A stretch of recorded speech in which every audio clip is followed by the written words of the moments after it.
What is going on, investors? This is Jason, aka the Frugal Investor.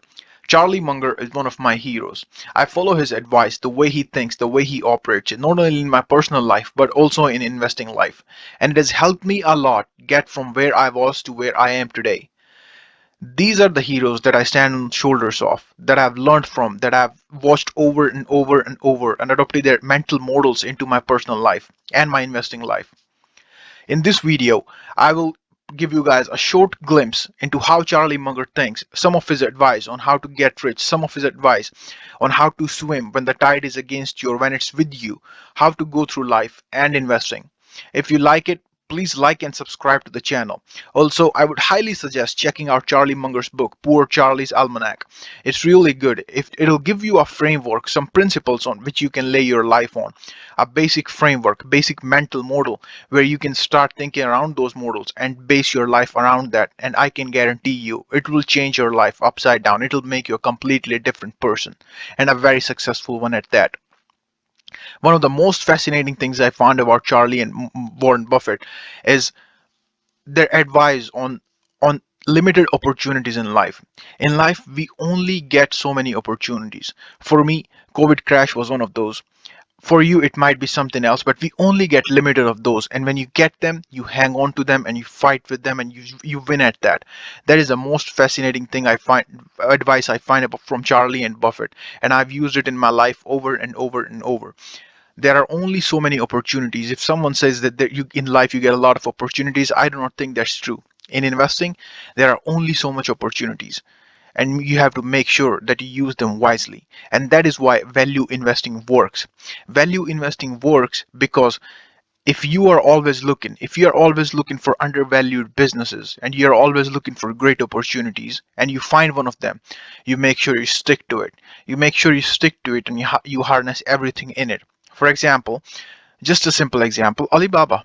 It's available at below a low price where you can enter now, and in the long term you can generate a profit from that.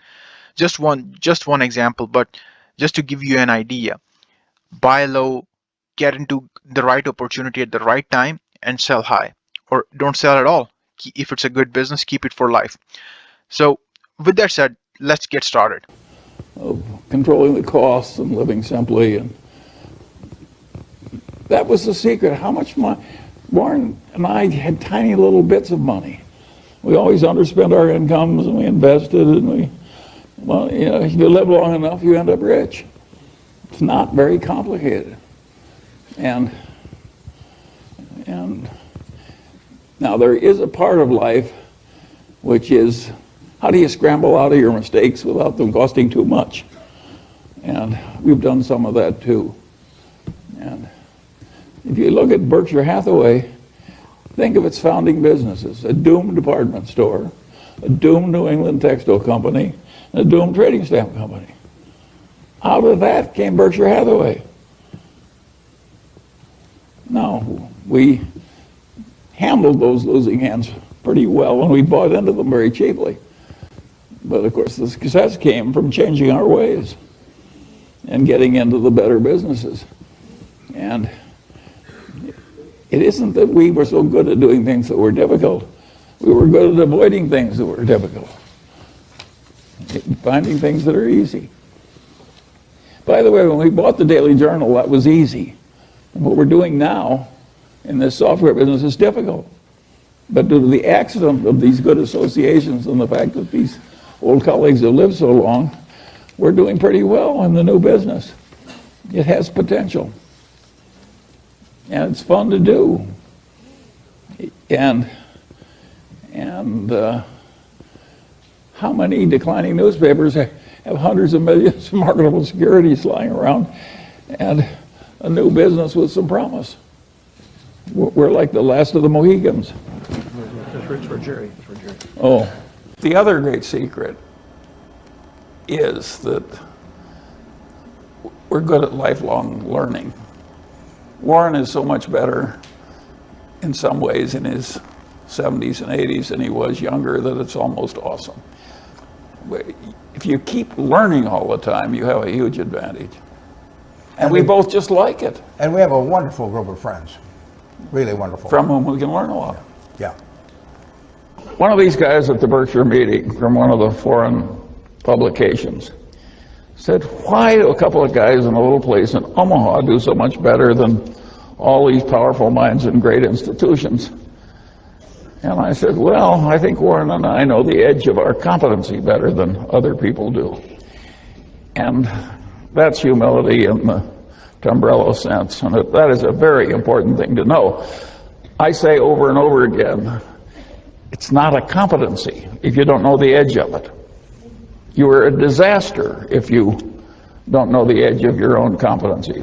Warren frequently says, I'd rather deal with a guy with an IQ of 130 who thinks it's 125 than a guy with an IQ of 180 that thinks it's 200. That second guy will kill you. And so it is very important to know the edge of your own competency. Warren and I have not made our way in life by making successful macroeconomic predictions and betting on our conclusions. Our system is to swim as competently as we can, and sometimes the tide will be with us and sometimes it will be against us. But by and large, we don't much bother with trying to predict the tides because we plan to play the game for a long time. I recommend to all of you exactly the same attitude. It's kind of a snare and a delusion to outguess macroeconomic cycles. Very few people do it successfully, and some of them do it by accident. When the game is that tough, why not adopt the other system of swimming as competently as you can and figuring that over a long life you'll have your share of good tides and bad tides.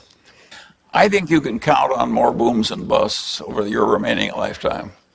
How big and with what cyclicality, I can't tell you. I can tell you the best way of coping, which is just to put your head down and behave creditably every day. And I will say something about life generally. I was very lucky in that I had an ancestor that I never met. My mother's grandfather was a pioneer. He came out to Iowa and he lived in a sod house with his young wife. That's a cave through 2 winters.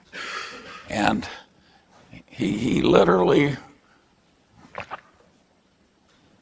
was a pioneer from nothing.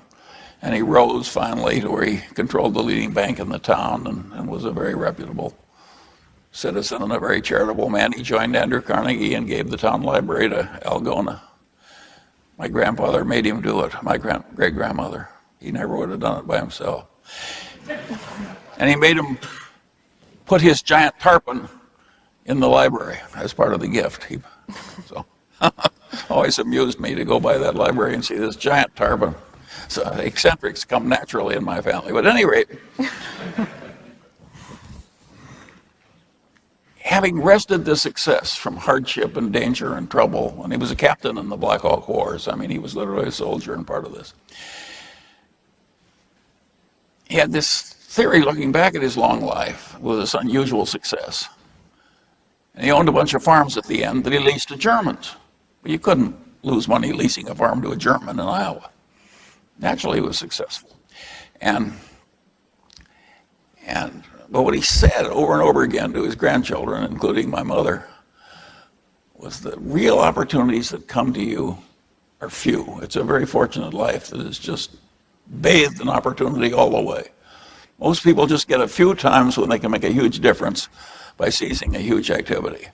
And he said, when you find one, my dear grandchildren, and you can clearly recognize it, he says, seize it boldly and don't do it small.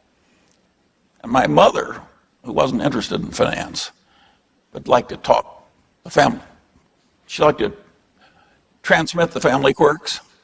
But of course, this guy was my soulmate. The great-grandfather I never knew. And of course, I totally adopted his point of view. And I must say it has worked wonderfully. And so I quit claim my great-grandfather Ingham's rule to you. Assume that your really major opportunities in life are going to be few. And when you get a Lollapalooza, for God's sakes, don't hang by like a timid little rabbit. Don't hang back. They aren't that many of the really big good ones. If you take the whole history of Berkshire Hathaway, if you take out the 20 best transactions, our record is a joke. Well, 20 best transactions over 40 some years, that's one every 2 years. And we work at it all the time. Life is not just bathing you in unlimited opportunities, even if you work at being able to find them and seize them. As you look back on your life experience, what's the most important piece of advice that you would offer everyone in the room tonight as they look forward into their futures? Well, there are a few obvious ones. They're all ancient. Ben Franklin, marriage is like the most important decision you have, not your business career. It'll do more for you, good or bad, than anything else. And Ben Franklin had the best advice ever given on marriage. He said, keep your eyes wide open before marriage and half shut thereafter.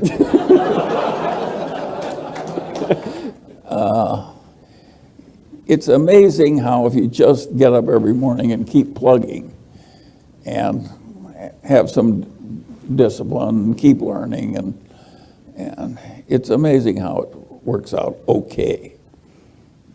And I don't think it's wise to have an ambition to be president of the United States or a billionaire or something like that, because the odds are too much against you. Much better to aim low. I did not intend to get rich. I wanted to get independent. I just overshot. And